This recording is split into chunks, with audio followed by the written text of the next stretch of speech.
Take two. Okay. Hello, everybody. Welcome to another Clownversation, all the way from everywhere, all over the world. It's going crazy today. I normally have one person, and today I've got, hang on, let me count. 1, 2, 3, 4, 5 people coming at you from Brazil, United States, Zimbabwe, anywhere else? No, I think that's it. So you're very welcome. I am Barnaby from Clown Spirit, where we use the power of clowning to bring lightness, joy, and connection to your life and the lives of everybody around you. Please subscribe to my YouTube channel. Check out my amazing videos there. The Way of the Clown on Facebook. And today I'm going to be talking to some amazing clown performers who are part of the incredible organization, Clowns Without Borders. And before I introduce you to the team who were just in Zimbabwe, I'm going to first say hello to the big boss of Clowns Without Borders USA, Naomi Schaefer. Hey, Barnaby. Hello, Naomi. Here I am. What am I supposed to say? You don't have to say anything. You can just breathe and just be in that beautiful clown state and just connect with all the people out there. That's all we have to do. Yeah, there you go. Here I am searching for eye contact on Zoom. Here we go. I know. It's tricky, that clowning online thing, when you're searching for eye contact and we can't see the folks, but they are there. You know, but it's made performing in person really nice, because at least in person, if someone's ignoring you, you know. And so it's just a little easier to work with that than the online. And you're like, are you even there? So. Yeah. So Naomi, the purpose of today's conversation is to talk about this amazing mission to Zimbabwe. And I wonder if you could just frame that, because you're going to have to go off in a second, right? And we're going to talk to those folks, and then we're going to have you back for another Clownversation in a few weeks, right? Yeah. So Clowns Without Borders performs all over the world, and in 2022, our goal was to really show the diversity of different types of displacement in our programming. So we were looking at people who were internally displaced, people who are refugees, all the different ways, people who are stateless, Indigenous people who are displaced, kind of all the different ways that people are displaced, whether from environmental, economic, or political factors.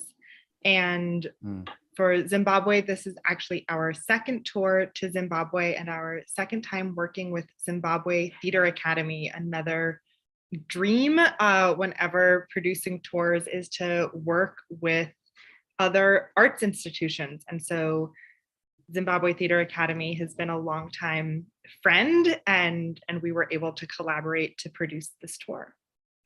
Wonderful. So do you want to introduce the wonderful individuals who were on this tour, and we'll bring them on? Absolutely. So we have Hannah, Gabi, KK, and Ronald, and I'll let them, boom, boom, boom, here we go. Oh, here's, and and I'll let them share where they are and a little more of who they are, and I'm gonna go watch on YouTube. Okay, fantastic. It was lovely to see you, Naomi, and thanks for all the amazing work you do, and we'll talk more about it soon. Talk soon. Ciao. Bye. Okay, hi everybody. Hi. So good to have you on the show. It's so cool. I love it. This is amazing. You guys had, I'm sure, an incredible experience together, because I've done some Clowns Without Borders tours, and there's always an amazing experience in the bonding that happens. So I'd love to hear, what was that like? I'm gonna maybe come to you guys first in Zimbabwe. In fact, why don't you all introduce yourselves one by one? That would be the best way to start. So could you guys in Zim, could you introduce yourselves, and then we'll go around. Cadrick, say hi to everybody. Hello to everyone watching. Hello to my beautiful clowns. I'm happy to see you again. My name is Cadrick Msongelwa, aka KK. People call me KK, so you can call me KK. Nice. KK it's a Ndebele native name that simple means cake. So you can choose whether you like the chocolate cake, the fruit cake, the black forest, any type of cake that you like. That's me. That's me. So I'm Cadrick Msongelwa. Well, lovely to meet you. Ronald, why don't you say hi? Ronald, can you hear me? Yeah, Yes. so sorry about that. Sorry about that. I That's muted okay. because of background noise, but it's fine now. As I was saying, I'm Cadrick Msongelwa, aka KK. I'm an actor, physical theater practitioner, instructor, and above all, I'm a clown from Zimbabwe. I've been doing theater for like 10 years now, and I'm still developing myself, learning from new people, learning from friends. Yeah, that's me. That's me. That's the clown. Hello everyone, this is Ronald. This is your boy Ronald. Ronald Matulax Sikeka. I just discovered that I'm a clown. These people made me a clown. Like, yeah. So I'm an trained physical theater actor, clown, and also instructor. Yeah. I Tell just me, love you guys, how did you both get into clown in the first place? What was it about clowning that kind of was interesting to you? How did you get involved in it? You know, we first we come from a city called Bulawayo. So this is like the second largest city in Zimbabwe. And then we went to the capital city, you know, searching for greener pastures, trying to work with different people, trying to work in a different environment. And this is where we started meeting clowns at Zimbabwe Theatre Academy, you know. And then from then on, they introduced us to clown, you know, they introduced us just a little bit, but we had not yet like fully, we didn't know that we were clowns, you know. So I ended up going to CWB International, which is a clown school in California, Blue Lake, California, where Hannah also too. I went to Portland Playhouse. I was doing e-learning because of the pandemic. I couldn't really go physically. But like he says, the clowning, it was a bit of our, we just had that bit of it in the training where we did our physical theater training at Zimbabwe Theatre Academy. And we didn't really tap into the depth of it, but it was something that probably we really loved doing. So we were just curious to then say, okay, how can we then tap back into that life, tap back into in that realm? And even me, like after studying at CLOWNS, you know, coming back, I was trying to work with my friend, you know, I'm telling my friend, this is the clowning part. This is how we do it. This is how it's going. You know, I didn't know whether it was the right thing, but what I know is, for the first time, we started playing clown in Zimbabwe during this Clowns Without Borders tour. This is when we started playing clown. This is when we discovered, oh, so we can do this in our country. We can be clowns too, you know. And also, it was his first time, but I had changed. Amazing. And you have your nose there. You have your red nose, I see.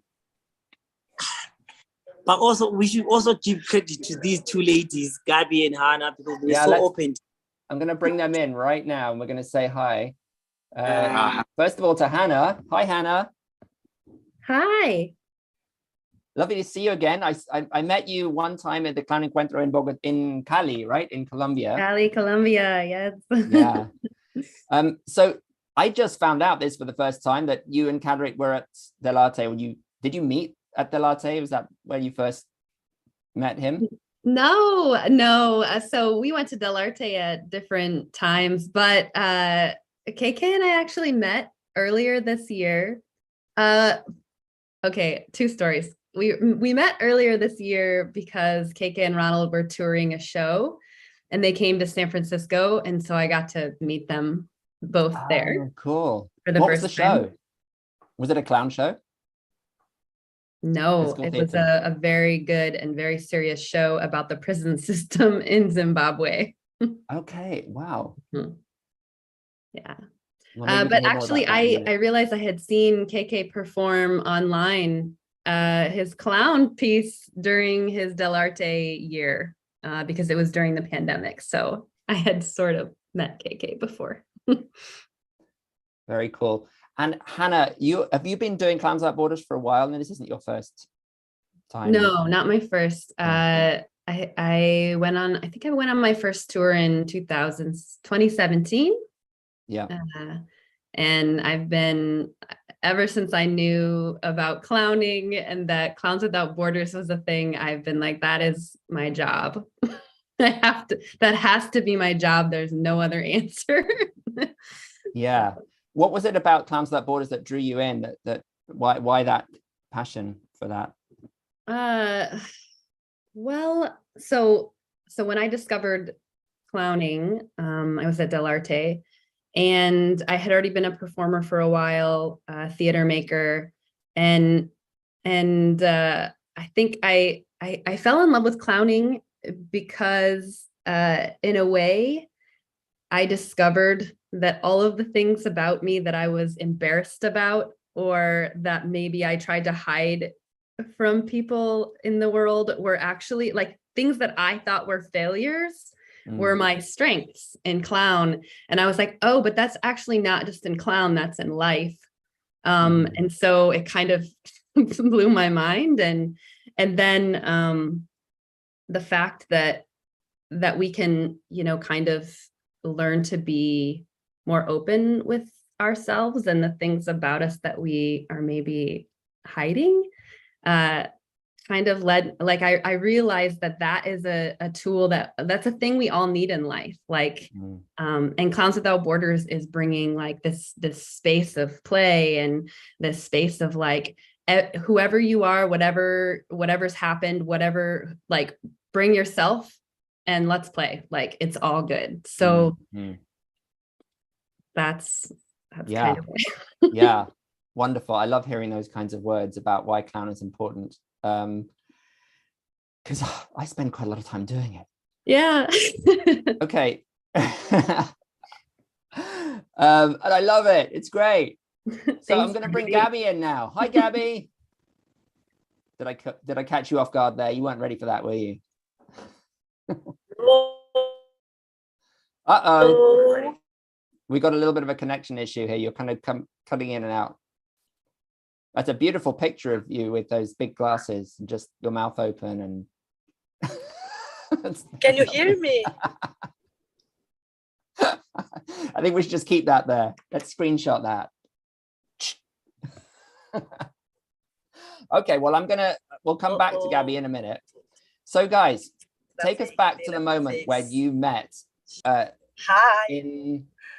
together in Bulawayo. Did you meet there to make the show? Can you hear me? I'm on the road.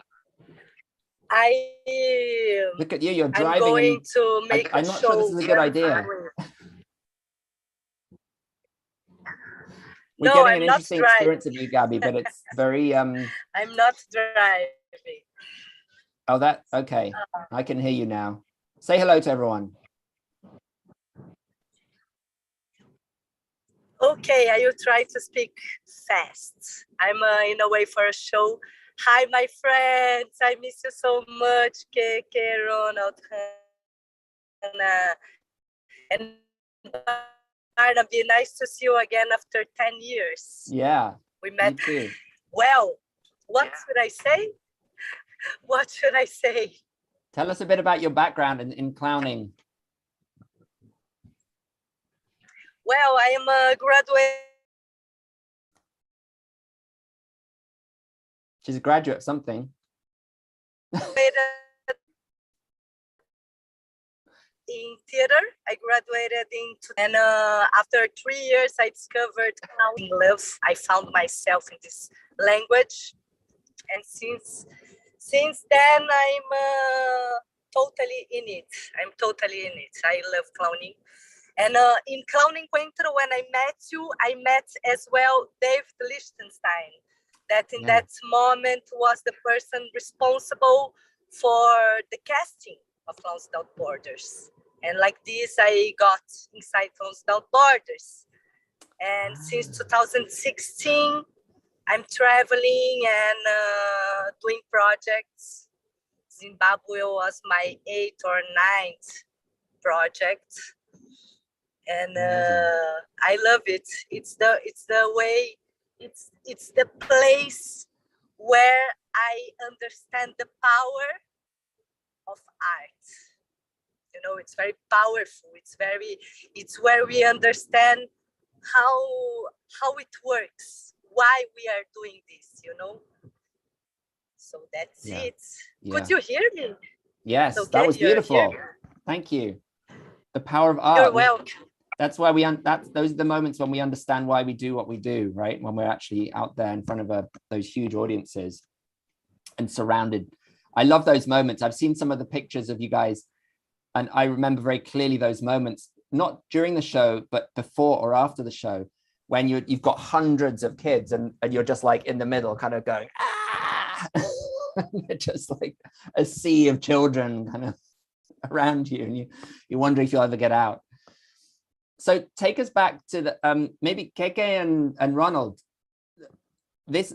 You all arrived in Zimbabwe. Well, you were already there. Gabi and Hannah arrived, and you had to make a show in one day, right? So how was that? How was that day? The day we were looking forward to the day, you know, just to meet these two amazing clowns that we were going to work with. But also maybe because me and Ronald, we were devisers, we were trained to be actor creators. So making a show in one day, it wasn't really the challenge. The challenge was were we going to be able to work with these two guys that we are going to meet for the first time. That was the challenge, you know. But fortunate enough, they were doing great. We were able to create the show in one day. They were so open with us. They were open to sharing with us. They were open to help me bring Ronald into this clown world, because Ronald was always like, guys, I've never done this before. I don't know if I can do it. But, you know, they were really open to okay, we are going to do this together. We are the team. I don't know how Ronald how felt was that for you, about Ronald, that. coming in? But for me, as your first time in clown, how was it for you? No, I mean, I think these three were the best that I can ever cite and say I can always work with it. Because in my thought, it was more okay, let me go and learn. And also where I have to come in, I come in, just fit into the same energy. For me, the vibe was just good. And from the day one, the vibe was just good. I think it was just about the vibe, which is why we had to make that show in 6 hours, you know, to say, okay, we are bringing this idea and someone says, okay, fine, this works, let's try it. No one says, okay, it doesn't work. Everything works in the space. So I think we just came into the space with the same mind. So we want to achieve something and we achieved. And I'm so grateful. When they left, I was like, you know what? Probably we should tour this show. It's so amazing, isn't it? How you can make a show. I had this experience as well, where you make a show so quickly and it's so good somehow. It doesn't matter that you didn't have weeks to make it. It's like, Hannah, was there would you say there was a leader in the process, or was it everyone just kind of coming together, and did it feel very, very collaborative and democratic in that sense? And how did the themes, or if there were themes, how did you build the show, the material? Well, it's always an adventure when you arrive for Clowns Without Borders tour.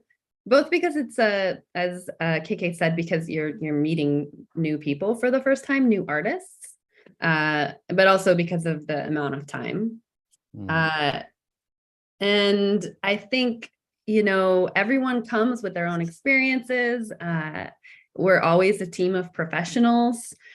So in a way, there's just so much to pull from. I mean, it's not like, what are we going to do? It's what of all the things that we all bring should we choose to do. So we worked as a team to create the whole show. We didn't have a director. We didn't really talk about like, oh, how are we going to make decisions about the content? We kind of just dove in.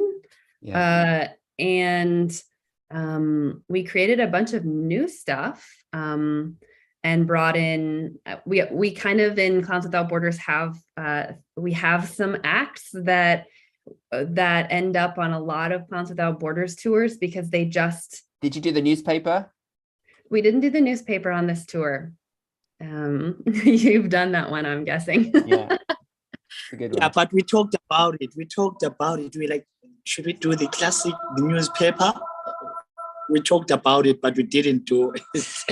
Yeah, I mean, there are so many. So in a way, I mean, we did Dead or Alive. We did, I'm trying to think of the routines that ended up in, but anyway, they're just routines that they often work in the context of a Clowns Without Borders tour, and they really engage the audience. They really, they're just a sure thing kind of. And I feel like what was special about what we created was that there were a few of those things, but really there was also some really creative new stuff that we played with that was really beautiful. Yeah. I saw some pictures with the plastic bags. Was there juggling? Plastic bag juggling? No. Well, see, Gabi brought those bags and we're like, what are we gonna do with these? There's so many things we could do. And we ended up creating this giant creature out of the bags. It kind of the bags came together, and this creature went through the stage and through the kids, and it had these eyes, and it was just a beautiful, creative, imaginative play kind of moment. Gabi, maybe I can bring you in if your connection's good here. Gabi, what was there, I know sometimes with Clowns Without Borders shows, there is kind of a theme that emerges or a story. Was there anything like that? Or was it more just like series of acts and comedy scenes? No, well, personally, normally I say, I will bring this number or that. This time I said, I will bring these objects. Yeah. So I always like to think about objects that community can have it. So that's why I thought about plastic bags. Everyone can have plastic bags. So how can we play with plastic bags? And after that, children can also play. So for me, it's always very important to break the border between break the border between audience and artists, so that children can think, I can be there too. So I think you're kind of phasing in and out. Maybe I don't know if KK and Ronald made numbers and Ronald. Hi. So we're talking about the plastic bags. Again. Hannah and Ronald, they brought people from audience to the stage. This is very important that children can see themselves. I can be there, not all the artists, you know. So when we bring plastic. Ronald and KK, tell us about this moment in the show when you bring children from the audience onto the stage. How did that work? Can you describe it for us, this section? it's a really a beautiful and a beautiful and a touching moment, you know, when we bring the kids, because also we know the place that we are at, you know, it's a refugee camp. So these kids, some of them have never gotten the opportunity to be in front of other kids, you know. Maybe when they are playing as kids, they are always like being put at the back, you know. So we know we are already in a place that's in a crisis. But, you know, the kids, before we even started the show, the kids were asking for our things. The kids were asking, can I perform with you guys? Can I come on stage? You know, so for me, it was really fun to just play with the kids, having them to come on stage and having them to explore with us. Sometimes, you know, because we've already created the show, so we know what the kid is going to do, but some kids will just surprise you, you know, just start doing a different thing that you were not expecting. But how do you deal with that? And because it was our first time playing with clown, like playing clown in Zimbabwe, I remember this one moment, we tried to play balls with the kids, and this other kids want to come on stage and play with us. Other kids want to keep the balls to themselves, you know, but also I don't want to be harsh towards the child, you know, I don't want to aggressive towards the child. So just dealing with that, you know, we didn't know how to get the balls back, but having Hannah and Gabi, people who have been playing this, they would always be like, sometimes I would feel like maybe they are just like they're being too harsh, but they would be like, oh, sometimes you just have to be like strict to say, no, don't do that, you know, teaching the kids. So it gave the kids the opportunity to play. It gave the kids to also see themselves, whether they are performers, whether they are directors, whether they are costume. Some kids only wanted to carry our props. They wanted to be like stage managers, you know. So, but it would have started from them coming into our show and playing with us. And then afterwards, they're like, can I carry your suitcase with you guys? You know, so it was really a beautiful and a touching moment. We know we want to bring laughter, but where we are, it's a place that's in a crisis, and how do we not forget that also? You know, as a clown, how do I come out of that? You know, so it was beautiful and touching at the same time. Tell us a little bit about the context of the camp, and what specifically is the crisis that is being experienced for those families? Why is the camp there? Why are those kids in that camp? What can you just, because maybe I'm sure there are people who don't know the details. I don't know, maybe I can give Ronald first to respond to that question, and then I'll add on to what he would have added. I don't know. Any idea? I think for me, one thing that I picked is that, you know, these families are coming from countries that probably have wars, disputes, and a lot of violence, you know, and some people might opt to go like to some place where they probably want to feel they are safe, you know. But I also feel like the refugee camp is a place where probably they feel like they are safe in this place, but also they're just emotionally, psychologically, it's draining, because also they need to survive in that space where, because at some point we talked to some girl and some boy who probably they came into Zimbabwe when they were 4, and right now they are about 20 to 24, which means probably they've had 18 to 19 to 20 years here in Zimbabwe, and probably they cannot leave that camp. The only time when they leave, they have to file a petition to say, I'm going to this place. And for me, it becomes a crisis where you don't have that willpower to say, I can decide to go wherever I want to go. And for me, talking to such a person, it gives me that perspective to say,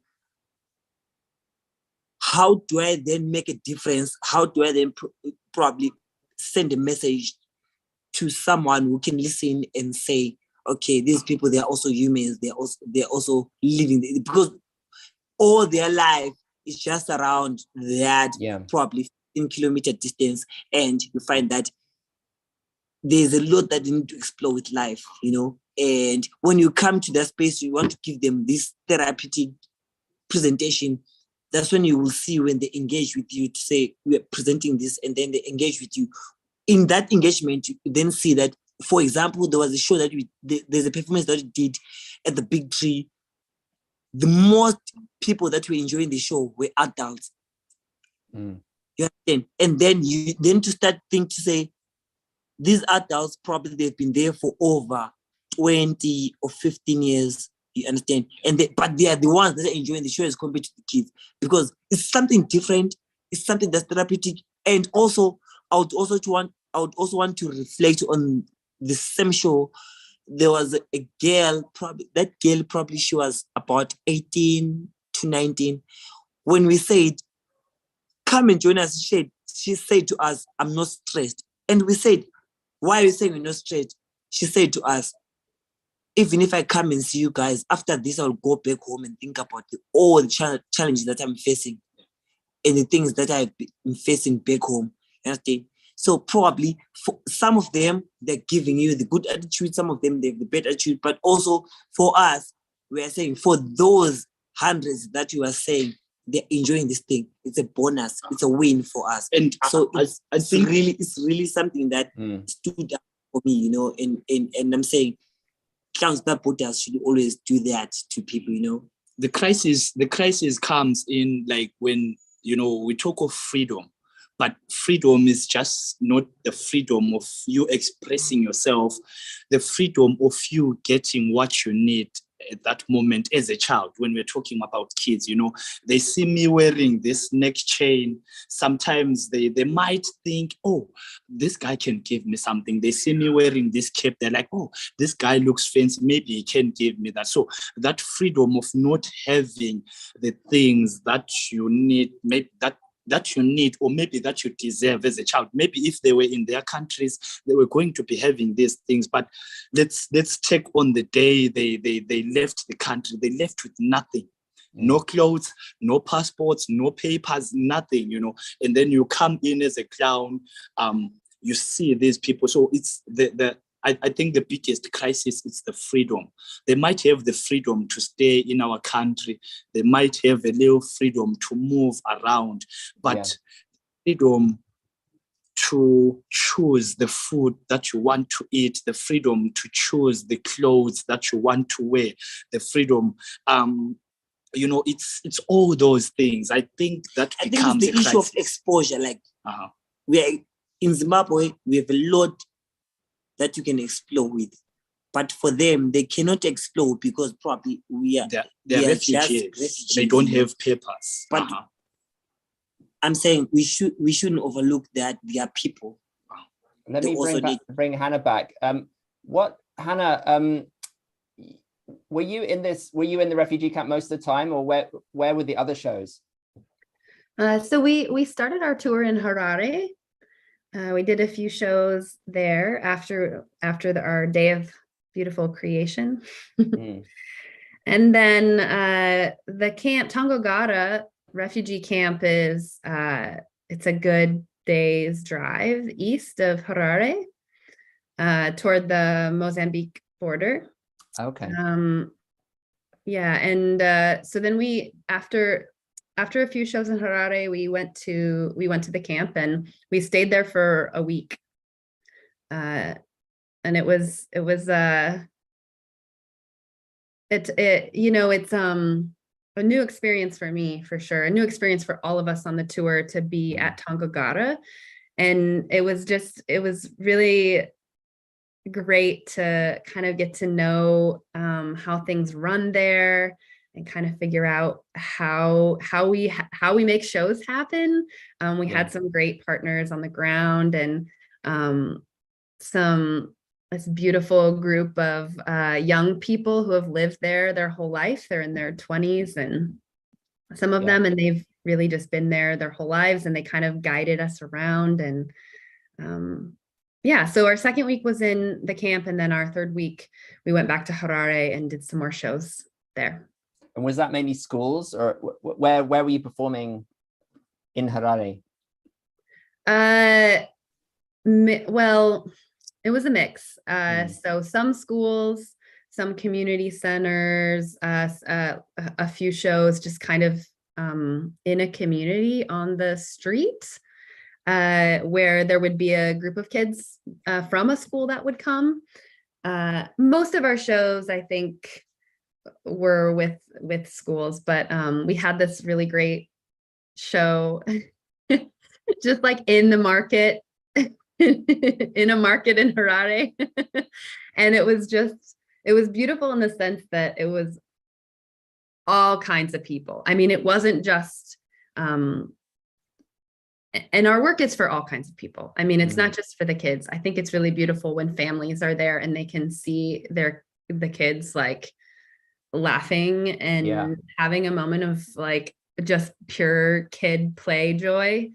And I think that lightens the load for an adult. And also this like transformation that you often see with adults where they're like, oh yeah, this is for my kids. And then like, huh, that's funny.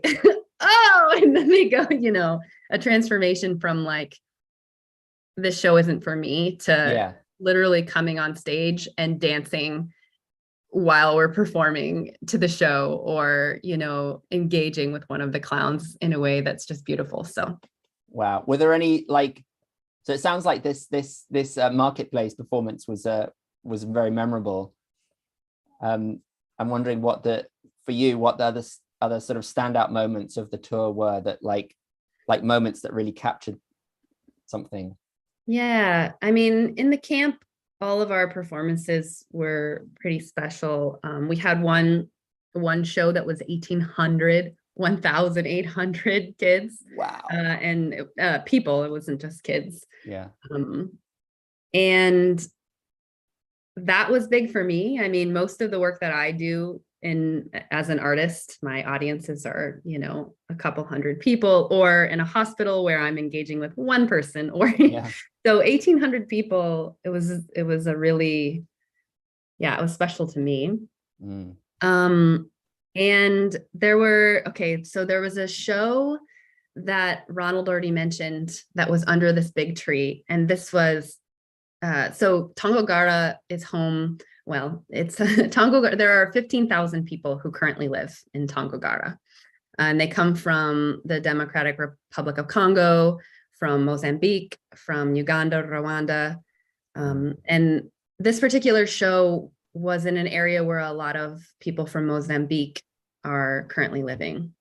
And it was, we did a little parade through the community. And for me, those are always really special moments, because it's, we're coming to gently kind of be in their home space, as an invitation of like, hey, we're here, and we're gonna, there's gonna be a thing that's gonna happen if you want, and then of course all the kids come and follow, and then families. So we're under this giant tree. Was it a baobab tree? Yes. Okay. Everybody says thumbs up. So these are these big, gnarly, giant trees. Yeah. And it's really only like 40, 50 audience members, but they're like coming on stage and dancing, and like everyone is participating. And there's the kids, everybody comes on stage at the end, and there's just more dancing. And it was just, and we got, we talk with them after too. And it was a beautiful, impromptu kind of play party, I guess. And it was clear that people were genuinely playing and affected by like being in that space together as a community. That's beautiful. And did you actually do the show in the end, or was it just more of a gathering and a happening? Oh, that's a good question, because we often would do parts of the show, or like rearrange the show, or depending on the moment. I think in this place, we did the whole show. I think we did the whole show. Nice. Yeah. Yeah. Gabi, I saw you laughing a lot at the at that story and remembering it. It's so nice that you guys are sharing these memories. I want what were some of your memories of the 3 weeks like that stand out for you? The really important moments. Mozambique, the Mozambique area inside Tongogara was very special for me because I like a lot when we arrive on people's home, you know. We didn't get inside. Do you listen to me? Can you hear me? Yes. I'm on the traffic. It was very special because they were very different way of living. You know, the houses, the fire outside, the woman and the man were so smiley. We don't understand anything that they say, but they hug, they're sympathetic. But for me, the special moments are always after the show because imagine we arrived there. Sometimes children 3, 4 years old, maybe it's the first time they're seeing clowns, you know. So what is this? What's this reference? We have to remember that this kind of clowning we do, it's very Occidental, European. Yeah. And so when we arrive in one, I will say African country because I've been in Kenya as well. It's new. It's a still new figure. So it's very like, oh, what is this? After the show, children get confidence, they laugh, and then they come to you. So these moments that we get together after the show, for me, it's very special. They hug, they come, they touch you, they touch a lot of our hair, Hannah. There was one day, this day, 1,800 children. We really need to pee, you know, we are at the school. Every single one wants to touch your hair. Every single one wants to touch your hair. Yeah, they want to touch everything. Well, we arrived, the car arrived, so children are curious, something is happening. So already around the car, there are thousands of kids. We really need to be, and Hannah and I, we start to go.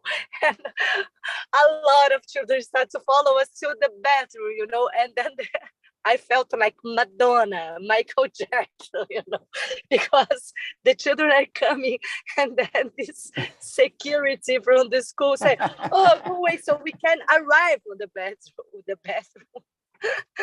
We go to the bathroom, we go outside, a lot of children waiting for us. It's very crazy. But I had a special moment. The guys heard this story already, but we are at the school in Tongogara, and when it finished, a lot of children come to hug, normal. I love that moment. And one little girl, maybe 4 years old, she just came and she started to look at me inside my eyes, and she puts her tiny hands on my hand like this. We just stay like this, you know, her hand, my hand, and she was like looking like this. It was so powerful because we don't need to speak sometimes, you know. When the beautiful thing about this job is like this. It's one kid maybe from Congo. I don't know exactly where this exactly kid will come from. We are in a refugee camp. She probably was born there, you know. I come from Brazil, another context, and suddenly we connect and we stay together, connected. Something was happening, some chemical, I don't know, there's no content, I mean, nothing rational, but we were together for 2-3 minutes looking at each other with our hands connected, and it was so, for me, it was very touchy. This was the moment for me, it was very powerful. And another special moment, we were in Harare. Our last week went to perform in a neighborhood, Hopefully. It's a neighborhood a little bit far off the center, simple neighborhood, you know. And when we arrived, there were like 20 or 30 children sitting under a tree. You know, the streets, I don't know the exact, but like dust it's not this, but you know, the streets, very dust streets. And you are already like, wow, because you feel when a teacher, when you go to a school and you realize the teacher spoke with the kids already, so they know what is it about. Yeah. And it's funny because sometimes the teacher, okay, clap during the show, the teacher say hi, they tell the children to clap. But the last moment is there was one show that there was one, you remember, this was in Tongogara, there was a little girl. Everything, we arrived, she was like, hey! You remember this girl, guys? Everything we do, she does, and clap. Anything, you can just look, say hi, she was so happy. She was so happy, everything was amazing for her. And this is beautiful because the exchange happens. So when you see a child like this, you are like this because you connect, you know. It's about empathy. So when you see the kids' eyes shining, your eyes shine as well. This is the beautiful thing about Clown, right? Is that we can be doing a show, but then when we stop the show, we're still in that space of Clown, and we can still connect. And I think in Clowns Without Borders, this is the most valuable and special moments, maybe, right? Before and after the show, when we get really close and we get to play and connect with. You can touch, people. You know, they are a lot of children. So just looking, you take 1 minute to look one by one. It's already wow. You know, sometimes just touch the hand. It's powerful. Like, I see you. I recognize you. You know, I had moments after the show that I just do like this in one child, and suddenly the child like this, you know, and then I do like this, and like, you see that something very strong is happening. It's very, it's beautiful. Amazing. Thank you for that, Gabi. Guys, tell me, what were the moments for you, Ronald and KK? What were the moments of the tour that stay in your memory, like amazing moments? I think for me, also, it was mostly the people from the camp asking me for stuff, you know. If it was a kid, the kid will be asking for my red nose, or the kid was asking for the funnel that we were wearing, you know. They're like, so on your last performance, you know, they ask you, like, it's the first day you come to the camp and the kid is asking for the red nose, and I'm like, I still have to perform like the next day and the next day, and then I promise them I'm going to leave this for you the last day I finish, you know. Or it was, you know, Hannah was talking about, like, you know, we perform at a different place where we have different crowds, you know. Some audiences are adults who come and they're asking us for money. They're asking us to buy beer for them, you know. So those moments. Feel hard? Does that feel difficult? Because you're not there to give them things, and so you can't give them things. So how does that feel? It feels difficult, but also, you know, it's not just the refugee camp where people will ask you for things, especially when you are in Zimbabwe. But because I know I've already come to a place that's it's in a crisis, and these are refugees. I know they don't get things. Sometimes I can leave the red nose and I go back to Zimbabwe Theatre Academy. They can give me something else. But also, I don't want them to be connected to us, you know, like they're remembering, like, there's this guy.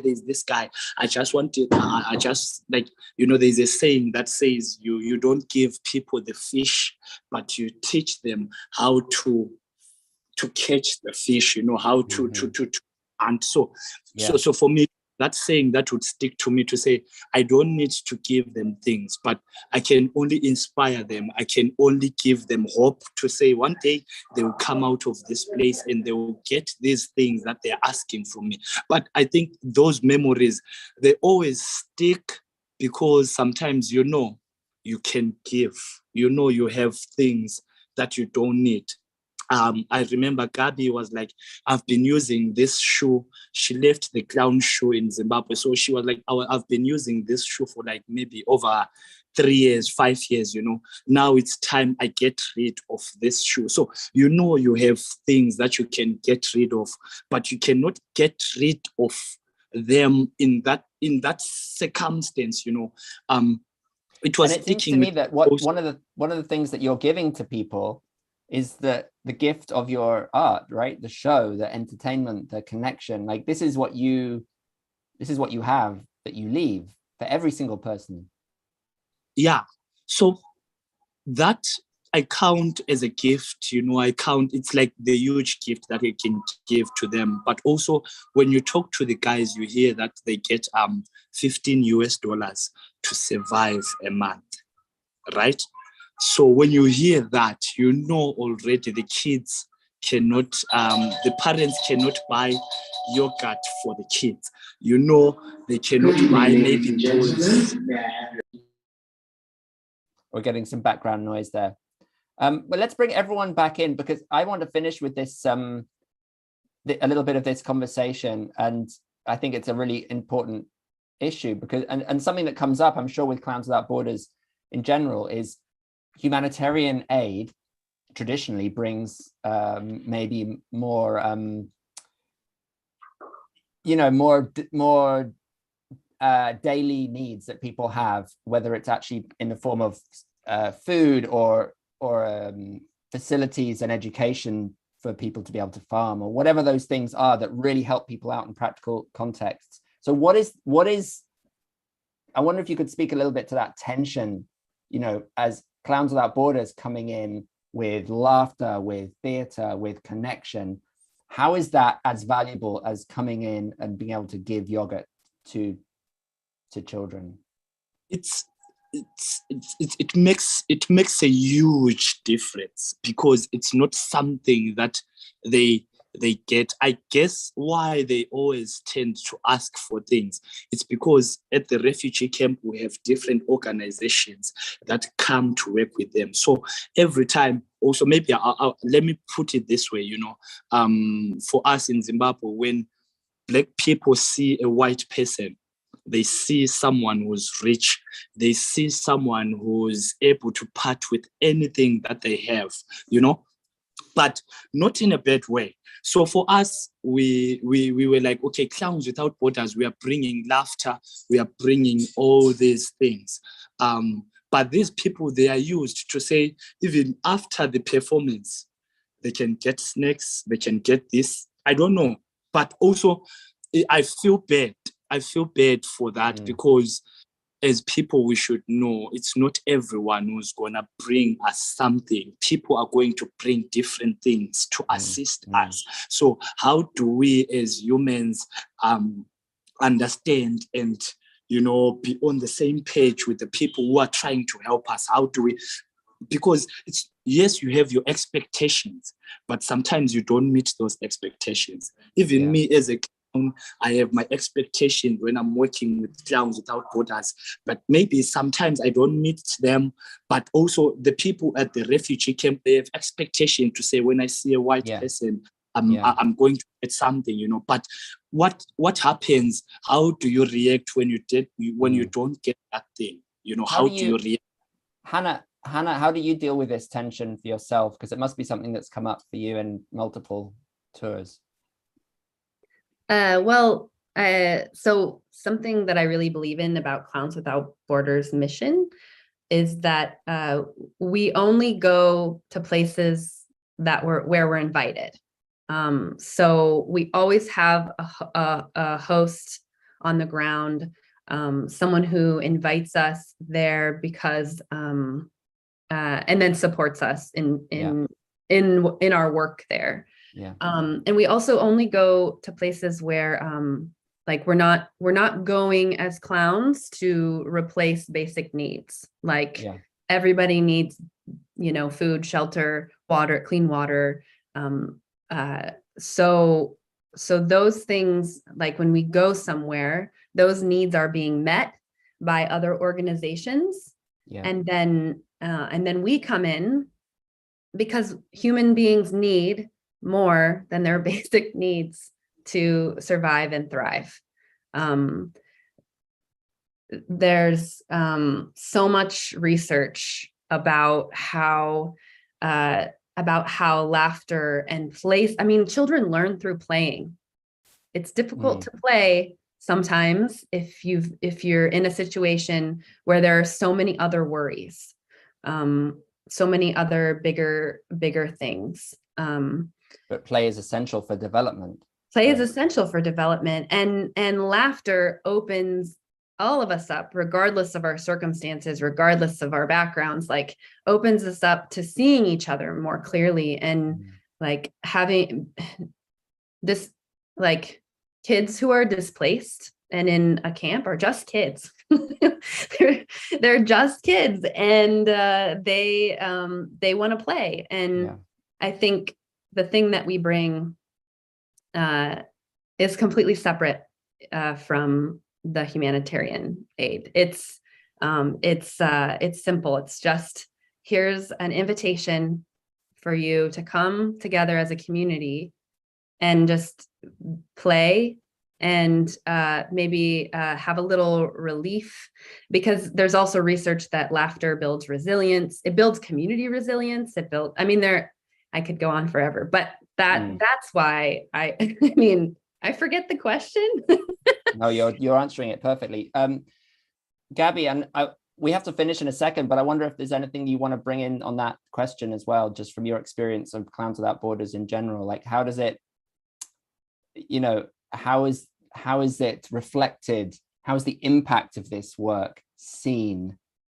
Why is it important for you, as well as these basic needs being met? Yes, like Hannah was saying, the basic needs are basic, but I believe as well, laughter and are basic as well. We forget that we are social.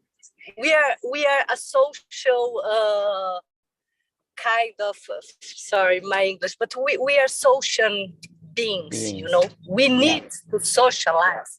We need to be together. So when the show happens, more than laughter, that is important, because there are a lot of studies saying that laughter helps you think better, it's resilience through laughter, right? Yeah. So when we act with people in situation of trauma or very sad or violent places, and we laugh, it helps the resilience, it helps to release, it helps to get inside emotional process. So this is what we do. We go there with an unmaterial thing to help in emotional process. But more than that, we are speaking about socializing as well. Well, you ask about gender. So, for example, in Turkey, I was working with Clowns Without Borders states as well in Turkey with Syrian refugees. And I was in the border with Turkish people, Syrian, and Kurdian, maybe in English, Kurdos, right? And they are always separated. The moment that the show happens, everybody was together for the first time, laughing together. So imagine the power of this. Yeah. When suddenly people that always say, oh, there are Turkish, that are the Syrian, that suddenly they are laughing together. Imagine the wall that we are helping to break at that moment, They start to look at each other.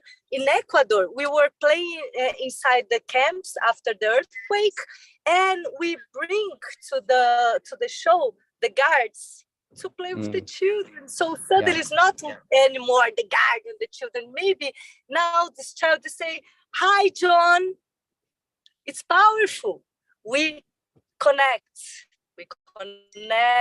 we help emotional process. So that's why I say it's so strong, but because when we see that the children and sometimes the adults much more like, wow, they were needing, and us as well. I'm not saying that we arrived there to save someone. No, we as well. When one little child come to hug me, say, my God, I was needing this hug a lot. So it's a very good exchange. So I think the work goes through this laughter, being together, get together. We're social. Yeah. Puta que eu pariu, como é que fala? Social No, that's people. That's perfect. Yeah, I get it. It's just good to hear. You know, we have to kind of repeat and keep on kind of asserting why this work is important, because it can sometimes be made of a lower priority, or it can be disregarded, or it can be dismissed very easily. So obviously what we're thinking of clowning and entertainment and theater and performance as being a kind of part of a much bigger kind of contribution or way of connecting with people across the world.